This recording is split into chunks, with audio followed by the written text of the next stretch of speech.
Hello friends, எல்லாருக்கும் வணக்கம். நீங்கள் ஸ்விக்கி டெலிவரி சேலஞ்சில் டே 2. என் குரல் சரியில்லை, ஏன்னு கடைசியில் சொல்கிறேன். ஃபஸ்ட் ஆர்டர் வந்து லியோன் ரெஸ்டாரண்ட்டில் வந்தது.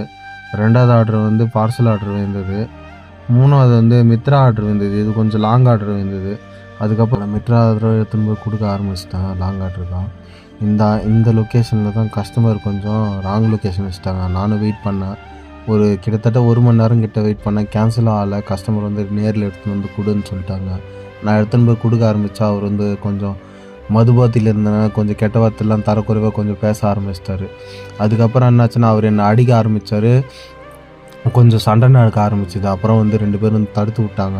தடுத்து விட்டு பின்னும் அவர் சும்மா இல்லை, நான் ஃபாலோ பண்ணிகிட்டே வந்துட்டு சண்டை போடுன்ட்டு என் கீ செயின் ஃபோனெல்லாம் பிடிங்கிட்டார். அவர் கடைசி வரையும் கொடுக்கல. அதுக்கப்புறம் அவர் வண்டி மேலே என் வண்டி தள்ளி விட்டு வந்தேன். இந்த மேக்னா அட்ரஸ் தான் 300 கேஷ் ஆன் டெலிவரி. அந்த 300 எனக்கு கொடுக்கவே இல்லை கடைசி வரையும். அந்த 300 பெனால்ட்டி வந்தது. என்னோடய இன்கம் வந்து 1300. இந்த பெனால்ட்டி 300 சேர்த்து 1000 தான் இன்கம் ஃப்ரெண்ட்ஸ். இந்த மாதிரி டெலிவரி பாயை கெட்ட வார்த்தையில் திட்டி சண்டைக்கு வலிக்கிற இந்த மாதிரி கஸ்டமருக்கு என்ன கமெண்ட் பண்ணுறீங்க ஃப்ரெண்ட்ஸ்? கமெண்ட் பண்ணுங்கள் எல்லோரும்.